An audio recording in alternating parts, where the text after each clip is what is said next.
In the book of Matthew, Jesus is asked, "Are you the one who is to come, or are we to wait for another?" Many who are called by God into the service of humanity are faced with that same question. Let's meet 3 people who have been called to serve people who are at risk or have already contracted HIV. We welcome Reverend Jerome Adams and Greg Braxton, who are both long-term survivors living with AIDS. We also welcome Rodney Johnson, an AIDS educator and advocate with the Trinity United Church of Christ HIV/AIDS Support Ministry. Jerome, tell us a little bit about your journey. When were you diagnosed with HIV? Well, I was diagnosed in 1985 when the antibody test first became available. But I have since been able to trace my conversion date actually back to 1981. Since I was diagnosed in 1985, I was initially notified by the Red Cross, where I had given blood at a blood drive, which I had organized at the corporation I was working for, and I got a letter in the mail telling me that I tested positive for the antibodies. And after that, I pretty much did what most people were doing at that time because so little was known about the virus. I was living in New York City. I saw people around me who were dying, and we had some idea of why, but there was so little known. So I just set my mind into the mindset most people did. I was eventually going to die. I did not go into care for 10 years. Wow. So I was in denial actually for 10 years until I actually got an AIDS diagnosis, Okay. which may have been avoided if I had gone into care immediately. But also my problem was also one of addiction. Okay. I was addicted to alcohol and crack cocaine. So it wasn't, even if I was in care, I probably would not have adhered to the medication. And even when I did start care 10 years later, the only thing available was AZT, and that hadn't quite been regulated. So I saw people, they were calling it AIDS by prescription. People taking the AZT, which had not been regulated. It was a cancer treatment, and people were just dropping off as a result of taking the AZT. I don't know what made me not take it, but I was being prescribed it. I would get the medicine, fill the prescription, take it home and put it in the medicine cabinet and not take it.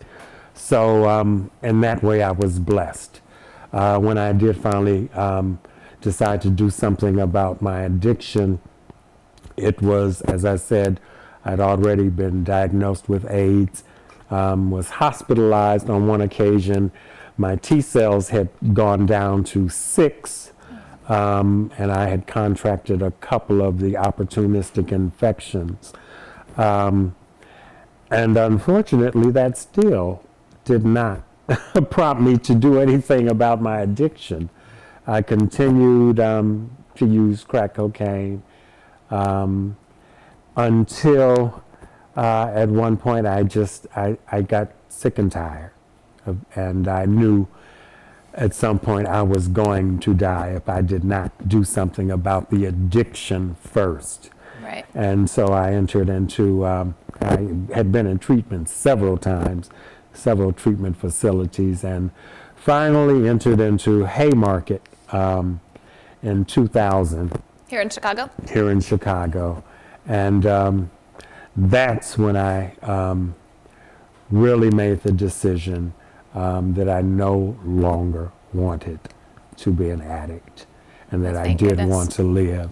And as I tell people, that was not just a decision I made by myself. That came because of a lot of people.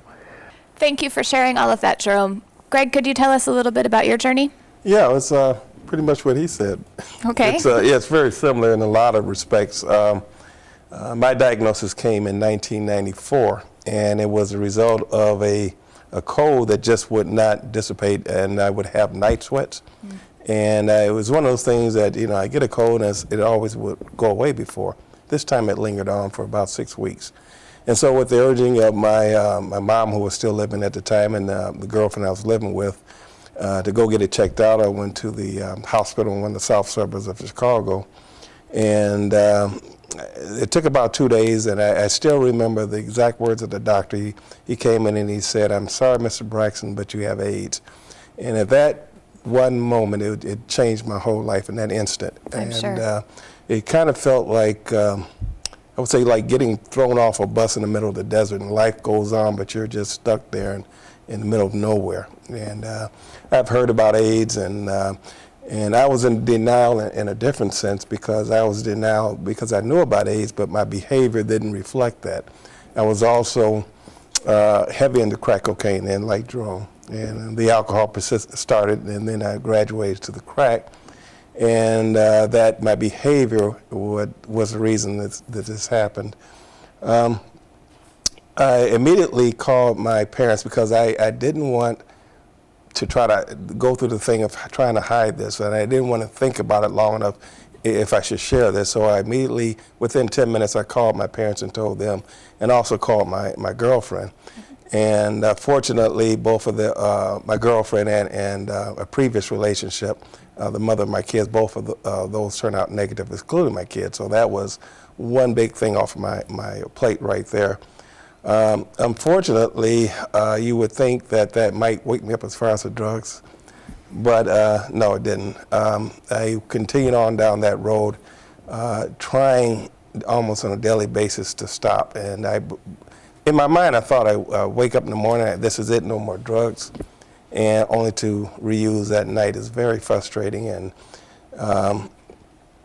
looking back on it, I was looking for a way out, and that's when I really began studying the Bible.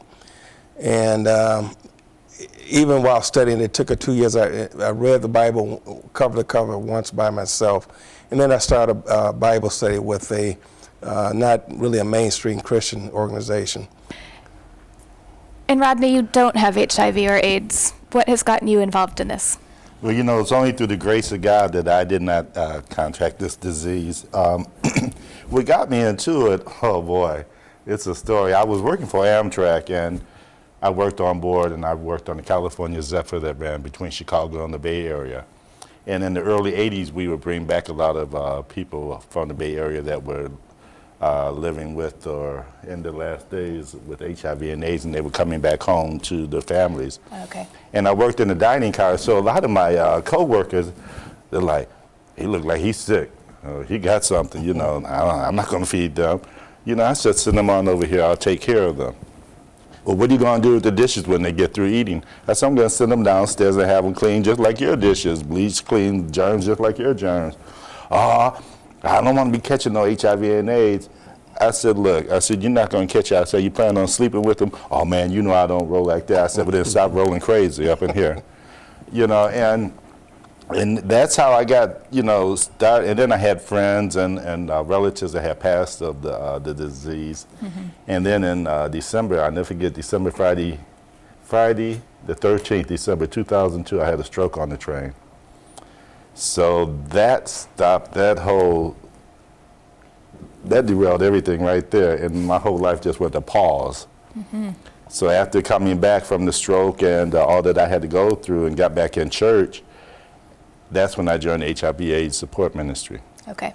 And when I did, I got home that night, I went to my closet, and I closed that door and I prayed, because thinking of the stigma and what would people think. He's already had a stroke. Now you got AIDS too, HIV too. So after I prayed, I said, I put it in God's hand, and I knew it was not about me. It was about those that I was helping. And getting into it and started helping others, it helped me with my own insecurities and all that I had gone through after having a stroke. With the stroke. Mm-hmm. Yes. So it sounds like, would you describe this as a calling? You were called to do HIV/AIDS ministry? Yes, most definitely. Because he left me here for a reason. Because that stroke could have took me out of here, but he left me here for a reason, and I found the calling. Jerome, was faith a part of your journey here? Did this change your faith, or did your faith support you? Actually, definitely. Somehow I knew, and I had it deep down in my soul, that I was not going to succumb to the virus at some point. And that probably came from the fact that I was in church as a child from 6 years old. And although I had sort of left the church, I was still connected through service, through faith-based service, social service agencies. We have parts of a quilt here. Can you tell us a little bit about your work with the Quilt Project?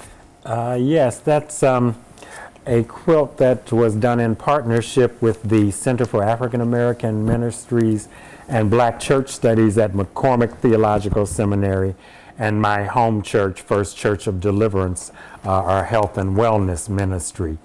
And we came together as an institution of faith and an institution of education, because we know and recognize that the fight against AIDS happens at various intersections in community. And there is no more important intersection than that of faith and education. So we came together not only to memorialize individuals in my congregation who have transitioned as a result of the virus, and also friends and relatives of McCormick students and faculty.